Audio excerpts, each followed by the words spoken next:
All right, my friends, so we're welcome. I guess this is part 4 or 5, I can't remember. But we're back now to talk about the continuation of why you need a Roth IRA or Roth of some sort, 401k or IRA.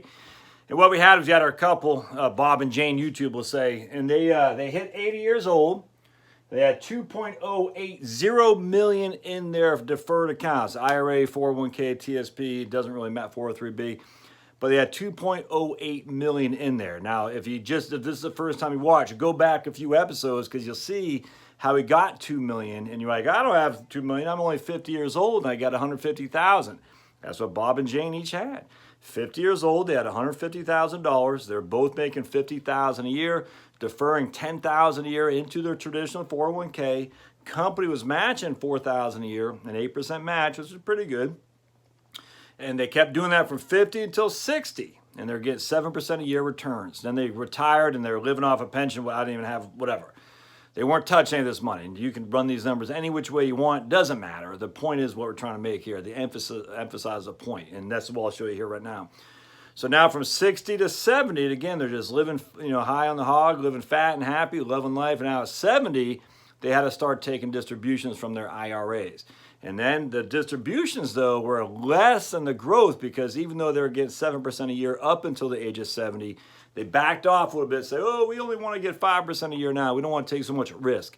So now they're only getting 5% a year. And it took them until about 80 before, actually 79, 80, can't remember, one of those years before, they started having to take out more money than they're adding to it. And so now what's going on here, this is a follow-up to that.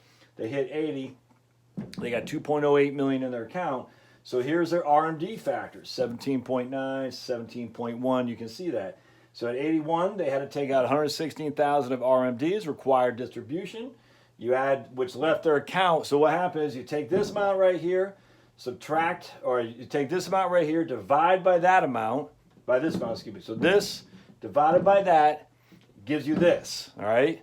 Then you add the remainder of this minus this, you times that by 1.05 because that's a rate of return. And that leaves them with an account value at the end of when they're 81 of 2.062 million. And we keep doing that. So 2 million here, take out, you got to divide by this amount, it gives you RMD, you got to subtract this from that, times the remainder by 1.05 or whatever rate of return you're using, and you'll slowly start seeing this decrease.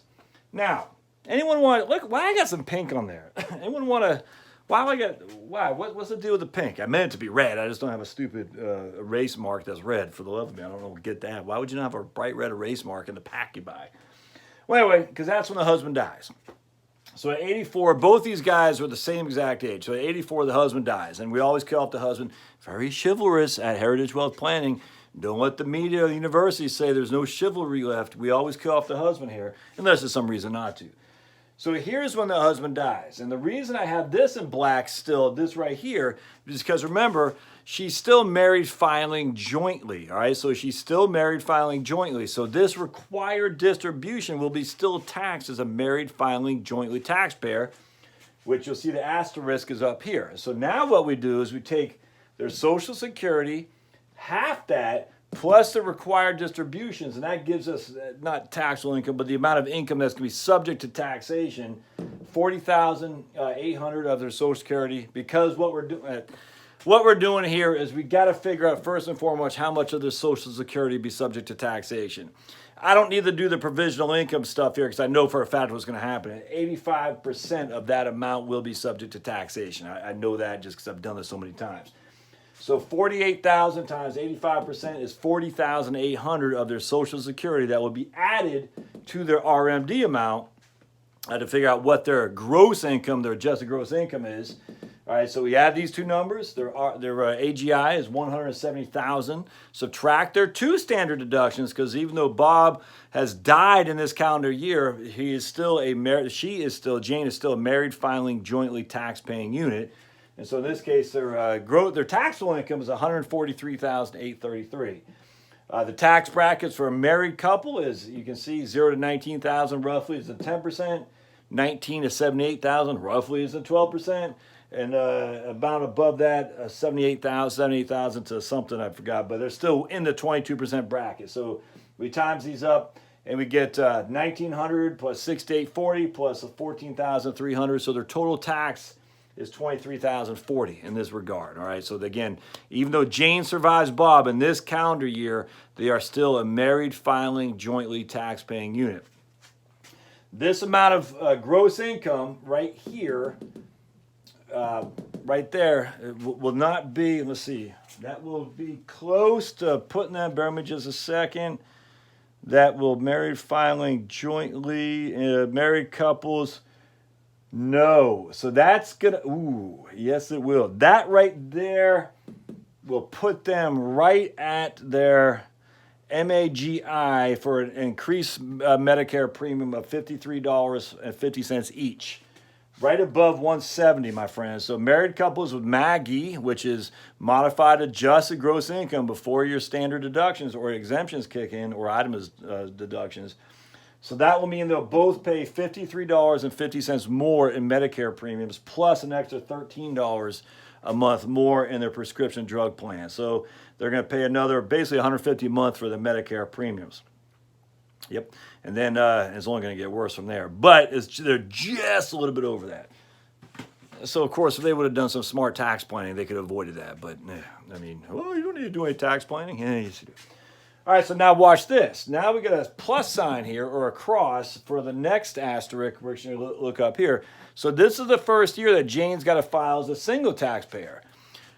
Now, notice, the RMD tables are still the same. Why? Because they're the exact same age. Unless Bob left his money to the church or the kids directly and bypassed Jane, she's going to inherit the IRA, the 401k, whatever it is, and nothing changes for her. So she inherits Bob's money, like my wife would inherit mine, but she still has the same required minimum distribution numbers here.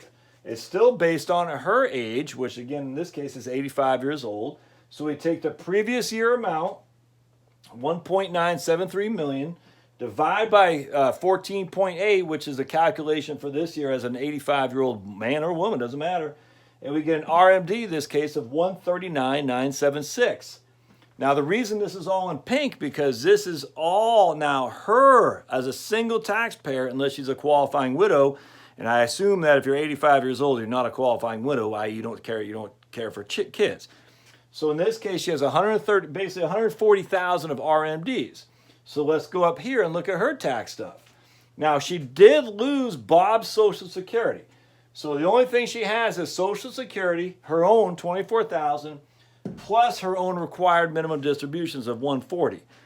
So her amount of Social Security, which would be 85% of that's going to be taxed, plus this RMD equals 160,000. That is her adjusted gross income. Again, 85% of that 24,000 will be subject to income tax plus the required minimum distributions.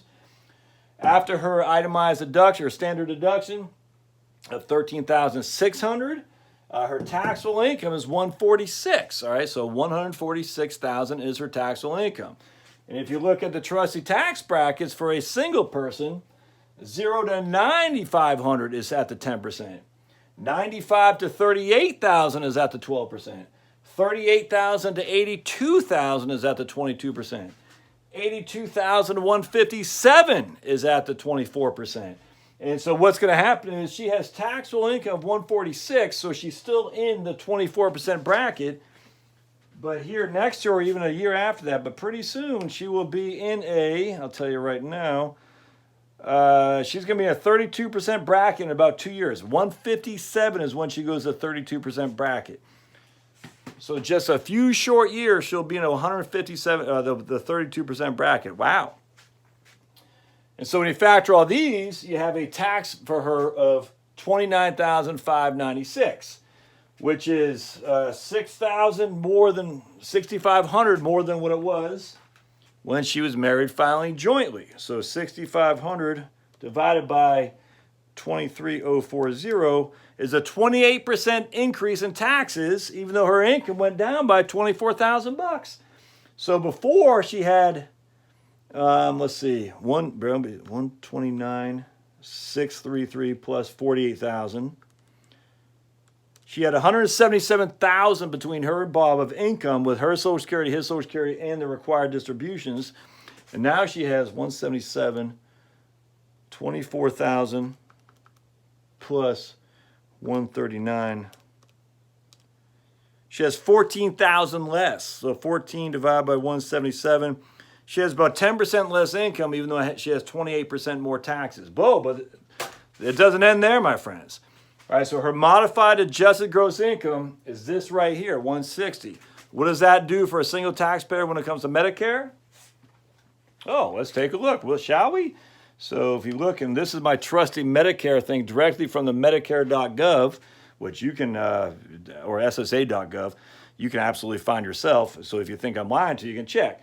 So for single taxpayers with Maggie above 133 and to 160, and she's above 160. So she has, for individuals with a modified adjusted gross income above 160, she has to pay the standard premium plus $294 a month more for Part B, plus another $75 a month for Part D.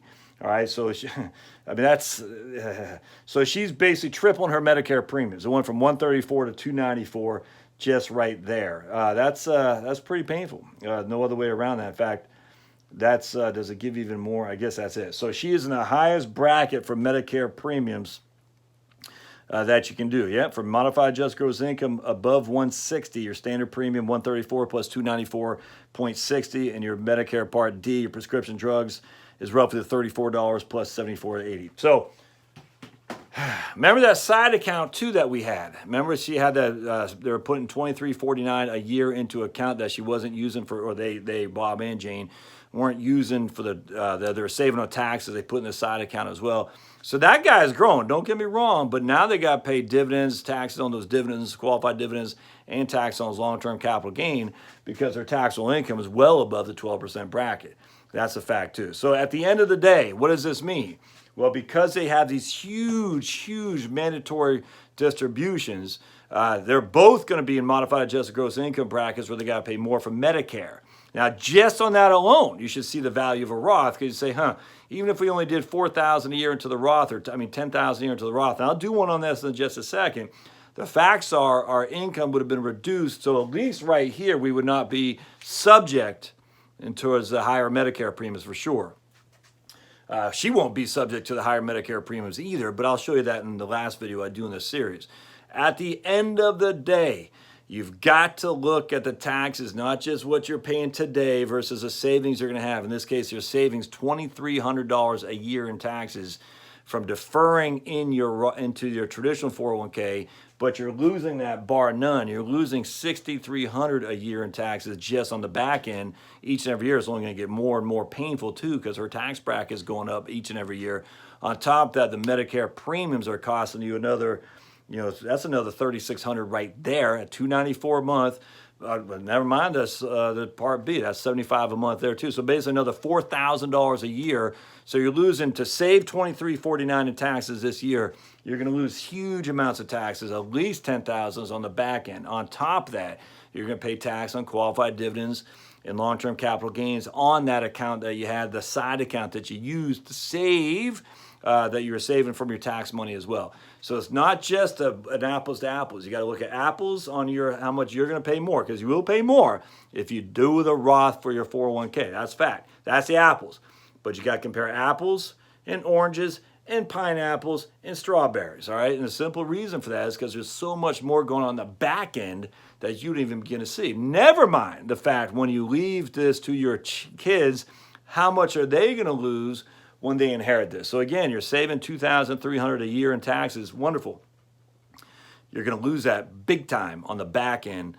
You're going to get killed. On top of that, you're going to lose it for Medicare premiums. All the other stuff that goes with it, never mind how much you're going to lose when you leave it to your heirs. Even if your heirs are responsible with their money, they still got to take taxes out. They still got to pay tax. Even if they stretch it out over their life expectancy, which highly problematic, highly suggests they won't, but even if they were to do that, it's still taxable as ordinary income. And if they're in a higher tax bracket than you were, there you go. You're losing money there as well. So anyway, stay tuned for this last one. I'll show you what it looks like if we do a Roth instead. So if you like what you see, subscribe. Comments, welcome. Always welcome. Thumbs up. And of course, always go to the blog at heritagewealthplanning.com. Thanks.